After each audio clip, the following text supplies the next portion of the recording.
Pak Ustadz, saya mau tanya kenapa hati saya selalu gelisah, padahal saya sudah perbanyak istighfar.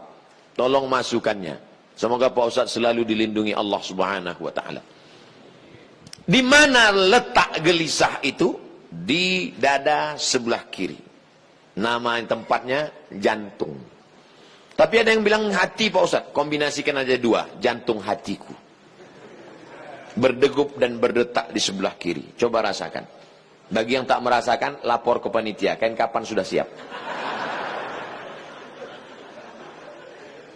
Makanya kadang kita bangun tidur, nggak ada angin, nggak ada hujan, risau, suntuk di dalam. Tapi begitu kita ambil wudhu, sholat, terasa dia seperti kopi yang habis diaduk, tiba-tiba bening. Ala bidzikrillahi tatmainnul qulub. Dengan banyak berzikir mengingat Allah, maka hati akan menjadi tenang. Ya muqallibal qulub, wahai engkau yang membolak-balikkan hati, tsabbit qalbi, kokohkan hatiku, ala dinik wa ala ta'atik. Apakah materi bisa menenangkan hati? Tidak. Materi hanya bisa menenangkan materi. Materi lambung. Lambung hanya bisa ditenangkan dengan materi. Apa dia? Nasi uduk, ayam penyet, ayam pop, ayam mati. Tapi non materi hanya bisa ditenangkan dengan agama. Makanya orang-orang ateis yang tidak beragama, hidupnya sempit. Kata Allah, ka'annama yas'adu fis sama, seperti terbang. Kita kalau naik pesawat, terbang, take off, itu dada terasa sempit. Begitulah orang yang tidak berserah diri kepada Allah, sempit. Akhirnya mereka mencari ketenangan kemana? Sabu-sabu, pil anjing gila, sakau, penjara, kalau ketangkap BNN, mati. Angka bunuh diri terbesar di dunia bukan di Republik Indonesia, bukan di Asia, tapi justru di Eropa dan Amerika. Karena mereka meninggalkan agama. Stres, depresi, mobil mewah tapi nggak bisa tidur malam. Jam 2 malam stres, depresi. Makan obat tidur, tidur. Bangun tidur, stres lagi. Bangun tidur, tidur, mati. Sementara kita tenang. Begitu datang ke masjid, duduk, ngelihat muka ustadz, tertidur. Panitia penutup, bangun. Fabi ayyi ala'i rabbikuma tukadziban. Nikmat tidur apalagi yang kau dustakan. Orang barat setengah mati makan pil tidur supaya bisa tidur. Nama penyakitnya insomnia. Orang kita baru ngelihat. Berikut ini mari kita dengarkan tausiah. Demikianlah tausiah ini saya sampaikan. Kurang apa lagi? Maka kalau ada teman di sebelah tidur, biarkan. Dia sedang mensyukuri nikmat Allah Subhanahu wa ta'ala. Jadi Pak Ustadz jawabannya, perbanyak zikir. Siapa yang bersolawat 1 kali 1 hari 1000 kali, maka sebelum mati dia melihat tempatnya dalam surga. Siapa yang meriwayatkan itu? Ditulis oleh Syekh Ali Jum'ah, mufti Mesir. Diriwayatkannya dari beberapa riwayat kitab-kitab sahih. Jadi kau beberapa kali istighfarnya. Coba amalkan ini. 1 kali 1000 kali. 1 hari 1000 kali. Beli tasbih yang ujungnya ada 10, 100 kali betul. Allahumma sholli ala sayyidina Muhammad wa ala ali Muhammad. Allahumma sholli ala sayyidina Muhammad. Kadang-kadang belum sampai 200 kau udah tertidur. Bangun lagi, sambung lagi. Allahumma sholli ala. Malu bawa tasbih, pakai tasbih digital yang pencet itu. Allahumma sholli ala Muhammad. Allahumma sholli ala. Tapi pelan-pelan. Kadang ada yang pakai tasbih itu.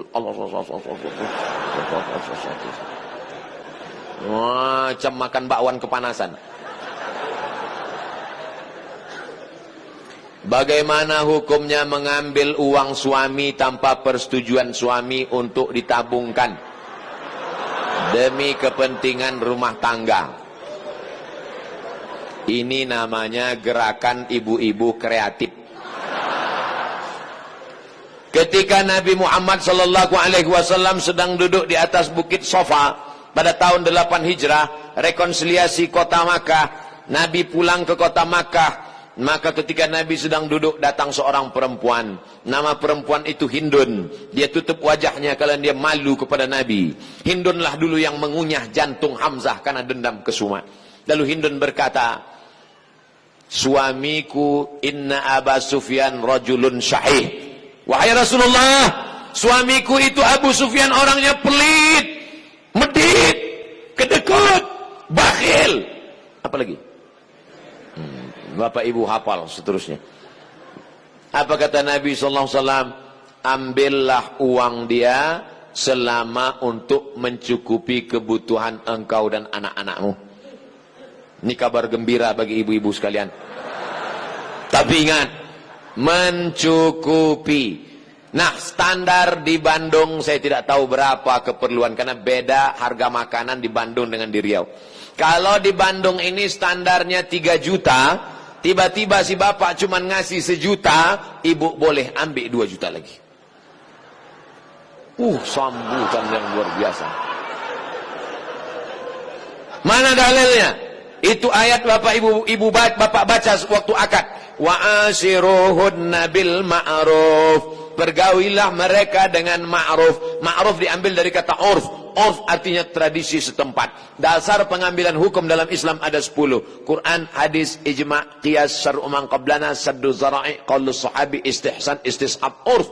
Urf artinya standar umum di kota Bandung berapa. Kalau umumnya di Bandung ini 5 juta, ternyata selama ini dia kasih 2, berarti ibu bisa ambil 3 menurut standar dan ketentuan berlaku. Tapi lebih dari ini tanggung dosanya, saya nggak ikut-ikutan. Saya nggak mau nanti terhalang masuk surga gara-gara ini. Abdul Somad masuk Jannatul Firdaus. Begitu udah mau masuk, datang bapak-bapak dari Bandung nuntut. Wah, saya nggak mau gara-gara ini. Di lingkungan tempat tinggal ada anak yatim. Kita insya Allah bersedekah. Tapi di saat ada keluarga yang sangat butuh bantuan, gimana Pak Ustadz? Wal jari dzil qurba wal jaril junubi. Ada tetangga tapi enggak kerabat, tapi ada tetangga dan ada hubungan kerabat keluarga, maka yang didahulukan adalah yang ada hubungan kerabat. Itu kaidahnya. Baik dalam hal membantu maupun dalam hal pergi kondangan. Undangan hari Ahad ada 5. Bagaimana kita menyusun skala prioritasnya? Yang pertama tetangga kerabat. Habis itu tetangga tidak kerabat. Habis itu teman sekantor. Ring 1, ring 2 gitu. Dalam hal ini boleh nepotisme. Sekarang orang enggak. Kalau ada undangan 5, yang pertama pejabat, orang kaya, tetangga yang miskin enggak punya apa-apa, yang kira-kira cuma makan sayur sama telur ayam. Ini enggak benar.